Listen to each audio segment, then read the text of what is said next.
Gamers and gamettes, what is going on? My name is Sneck127 and welcome back to another Terra console video. And enjoy the gameplay in the background. Again, for this video, we're going to be using some more Terra Xbox One gameplay because that is the platform I primarily play on. Now, I've given you guys my first impressions of Terra as an MMO, but now it's time to be a bit more critical. This is going to be my feelings and opinions on the technical test. Now, keep in mind, guys, the equivalent of me making this video is the equivalent of a parent wanting to give a spanking to a child that they absolutely love. I am not fond of this. I do not want to bash Terra console at all, but it is our job to provide critical feedback. That is the point of us being in this technical test, to state everything we can think of that's wrong with the game. Now, while every issue isn't going to be named in this video, I'm just going to be hitting the ones that mainly stood out to me and a lot of the problems that I had with the technical test. And this specific video is going to entail towards the Xbox One version because I didn't spend as much time playing the PlayStation 4 version as I did for the Xbox One. So therefore, I feel like I'm not entitled to make a video on that one just because I didn't get enough experience to deal with a decent amount of its bugs and problems. So, for starters, I do want to say that the Terra technical test did run fairly well compared to a lot of MMOs out here on consoles that come at launch. I have seen issues way worse than what I've seen on this technical test. Honestly, if this technical test if the way Terra was on this technical test, if the game had actually launched like this and they provided just, simple updates and things like that over time, I honestly wouldn't have been very mad. But there are some unexcusable things in this technical test. For one, the main city, Velica, for that to be an area that has no channels, it runs just downright awful. The lag in there is unexcusable. There'll be times where you lag and your character nor your screen or anything functions for nearly 10 seconds. That needs to be cleared up ASAP. I understand it's, like one big social area that doesn't have any channels or anything, but the game is an MMO. It's a massive multiplayer experience, so therefore the game should be living up to its title. And same thing with all the other open world areas and stuff like that. They all lag tremendously. All kinds of frame drops, frame dipping and everything, which is, understandable when MMOs, frame drops and dips do happen. But if it gets to the point, where your character looks more like they're skipping around than actually using their normal movement and stuff like that, that becomes a little bit of an issue. Another thing that I wanted to point out specifically on Xbox One, some of these rendering times for the character models and stuff like that are a bit ridiculous.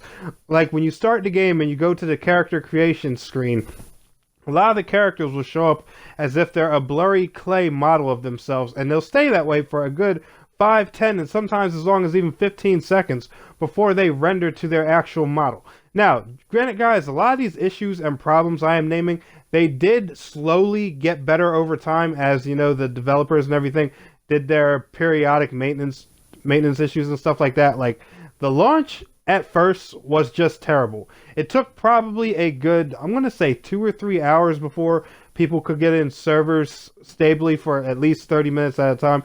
But there was constant disconnects, there was constant sign-offs, there was constant game crashes. There was a time where, you would boot the application straight up, and if you tried to go past the title screen, the game would just crash. If you did anything trying to get that title screen to go to that server selection screen, your game would just stop. And it even once or twice, it actually caused my Xbox to fully crash and just completely restart. Now that's a bug that's, just crazy and could be on NMAS and Bluehole's or Microsoft sides. That one I'm not completely sure, so, I'm not going to fully blame them for that. And speaking of Xbox issues, there's one that's just downright inexcusable. And a lot of people, they try and say, well, Tanek, that's how alphas work on Xbox and blah, blah, blah, blah, blah, blah, blah. No, I don't want to hear that crap because I'm going to give you guys a prime example here in a second. The Xbox version wasn't able to be recorded to upload to Xbox Live, nor was it able to be streamed on Mixer or Twitch. And the Xbox One itself doesn't even register Terra console as a game. It just sits in the game section. When you played Terra console on Xbox One, it literally told you were just sitting at your home screen. Meaning, I looked at my friends list, and the only way I could tell who was actually playing Terra was by going into my in-game friends list on Terra that, surprise, didn't even load all of the people I actually had online every single time. So therefore, it was really hard for me to figure out, when my friends were online, I would have to actually go out of the game, message them on Xbox to find out and stuff like that. So the friends list in the game does need a little bit of work as well. Now, the example I want to tell you guys, like I said, a lot of people are going to say, well, Tanek, alphas and early accesses with Xbox work this way. No, they don't. I'm going to give you guys two prime examples.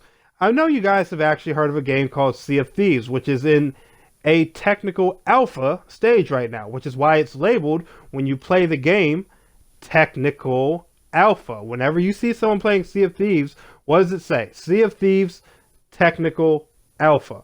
Guess what? That still comes up under people's names. I can still see people playing it online, and I can actually still record footage of the technical alpha. I have the option even to stream the technical alpha, but I'm not supposed to just because it's under NDA. So that's a game that's in alpha and is still not having those problems. And let's go to another example. PUBG. If you guys follow me on Twitter, you know I've uploaded plenty of PUBG clips, pictures, and all that stuff. That's actually in Xbox One game preview, but PlayerUnknown's Battlegrounds still shows up in nice big capital letters under all of my friends who are playing it. So people who are saying just because Terra's in an early stage and blah blah blah blah blah, no, sorry, that is false. It's inexcusable. It's an issue that's either on Bluehole or Microsoft's side with this game because it needs to be fixed. Yes, the Terra technical test is technically an alpha or a test version of the game, but the fact of the matter is it's still a game and an application running on the Xbox One. So the fact that, the console can stick it in the game section but not register it as a game, no, that's not excusable at all. Another issue I did have with the technical test as well was the queue system. Now, for the most part, the queue system actually works pretty darn good. But one thing I did want to point out is a lot of times you'll go into the queue and then after 20 or 30 seconds, it's like the game gets lazy. It says, hey, having trouble finding a proper build for this dungeon. Are you okay queuing without a tank DPS setup and stuff like that? Basically, do you want to queue with just a random group of players and not the natural pyramid scheme of tank, healer, 3 DPS? And it would ask me that. I would say sure, and then when the queue pops, it'll still give me the natural selection anyway. And mind you, this is only after waiting in the queue for 2 or 3 minutes. This wasn't a severely long queue time that I had to wait. I just think the queues are a little bit messed up in measuring the type of players that are actually trying to queue up in the system. I just think it's a bit inaccurate, and that does need to be adjusted as well. Another bug and issue I've ran into constantly with this technical test is the questing. The quests have a very difficult time registering, especially when talking to NPCs. I don't know how many different NPCs I had to talk to 3, 4, 5, 6, and sometimes even 7 times just for the quest objective to register.